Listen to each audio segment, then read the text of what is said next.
क्रिस्त में मेरे प्यारे भाइयों, बहनों और बच्चों, आप सबों को फादर एंथनी गोयल का जय यीशु।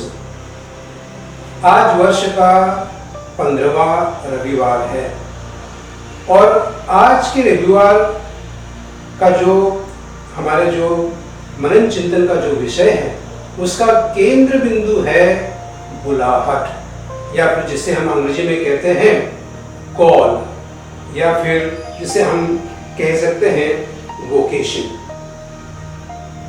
आज हम 3 बिंदुओं पर मनन चिंतन करेंगे।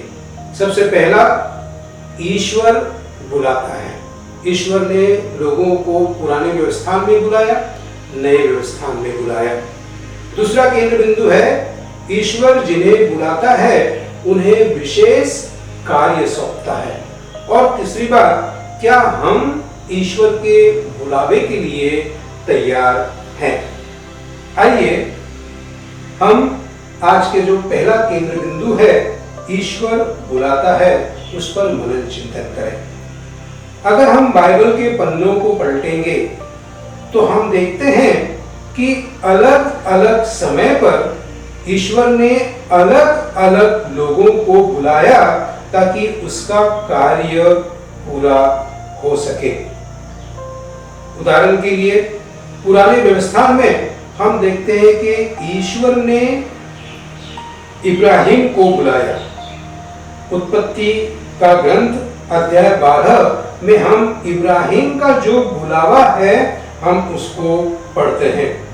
प्रभु ने अब्राहम से कहा, अपना देश, अपना कुटुंब और अपने पिता के घर को छोड़ दो और उस देश जाओ जो देश मैं तुम्हें दिखाऊंगा। तुम्हारा नाम इतना महान होगा और तुम्हारा नाम कल्याण का स्रोत बन जाएगा। हमने इसमें देखा कि ईश्वर ने इब्राहिम को बुलाया और उसको एक विशेष कार्य सौंपा। और उतना ही नहीं, ईश्वर जिन्हें बुलाता है उन्हें वादा करता है कि वह उनके साथ में है। दूसरा हम देख सकते हैं मूसा का बुलावा। निर्गमन ग्रंथ में हम देखते हैं कि मूसा को ईश्वर ने किस प्रकार से बुलाया। प्रभु ने मूसा से कहा, मैंने इजरायलियों की पुकार सुनी है और उन पर मिस्रियों का अत्याचार हो रहा है, इसलिए मैंने तुम्हें चुना है ताकि तुम मेरी प्रजा को जहां पर उन पर अत्याचार हो रहा है वहां से उनको छुड़ाओ और एक नई जगह लेके जाओ जहां पर मैं तुम्हें दिखाऊंगा। उन लोगों को मिस्र देश से बाहर निकालो, मैं तुम्हारे साथ हूं। आज का पहला पाठ भी उसी बुलावे को और आगे बढ़ाता है। नबी आमोस का ग्रंथ, नबी आमोस बेतल के याजक को कहता है कि मैं न तो नबी था और ना ही नबी की संतान, मैं तो चरवाहा था और प्रभु ने मुझे बुलाया है कि जाओ मेरी प्रजा इज़राइल के लिए भविष्यवाणी करो। यानी भाई और बहन, हम लोगों ने ये तीनों उदाहरण को देखे। तीनों उदाहरणों में एक बात क्लियर है कि ईश्वर ने अलग अलग समय पर लोगों को बुलाया उसके कार्य को आगे बढ़ाने के लिए। आज का हमारे मन चिंतन का दूसरा मुद्दा है बुलावा। वो एक विशेष कार्य के लिए होता है।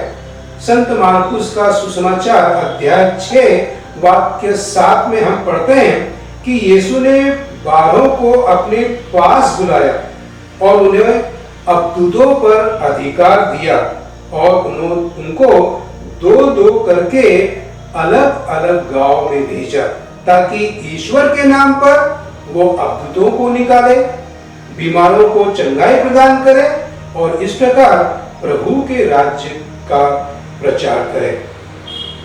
शिष्यों ने लोगों में पश्चाताप का उपदेश दिया, बहुत से अबदूतों को निकाला और बहुत से रोगियों को तेल लगाकर उनको चंगाई प्रदान की। ईसा ने अपने कार्य को जारी रखने के लिए अनपढ़, मछुआरे, नाकेदार, कमजोर लोग और अविश्वासी और विश्वासघाती जैसे लोगों को चुना।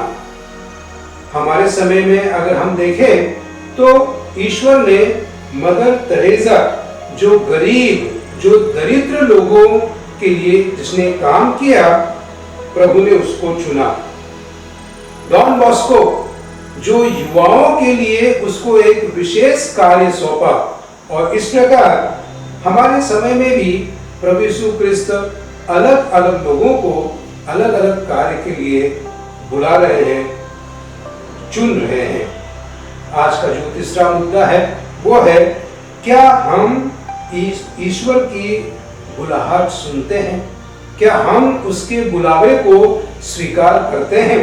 भाई और बहनों, ईश्वर की बुलाहट हर एक व्यक्ति के लिए अलग है। कोई फादर है, कोई सिस्टर है, कोई अपने कुटुंबीय जीवन में पिताजी है, कोई मम्मी है, कोई डॉक्टर है, कोई नर्स है, कोई टीचर है। ये हर एक कार्य ईश्वर की ओर से हमें मिलता है।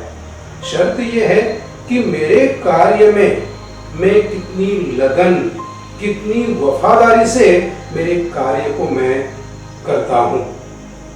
क्या लोग मुझ में, मेरे कार्य में ईसा को देखते हैं?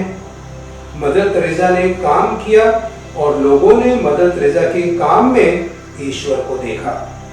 डॉन बॉस्को ने काम किया और लोगों ने, और विशेषकर युवाओं ने डॉन बॉस्को के काम में ईसा को देखा। हम में से यहाँ कोई फादर है, कोई सिस्टर है, कोई नर्स है, कोई डॉक्टर है, कोई टीचर है या फिर कोई मम्मी और पापा है। क्या हमारे इन कार्यों में लोग ईसा को देखते हैं? भाई और बहनों, आज जब हम बुलाहट पर मनन चिंतन कर रहे हैं, मैं विशेषकर हमारे सभी युवाओं के लिए प्रार्थना करना चाहूंगा कि हमारे युवा लोग, दोनों लड़के और लड़कियां, प्रभु की बुलाहट को स्वीकार करें।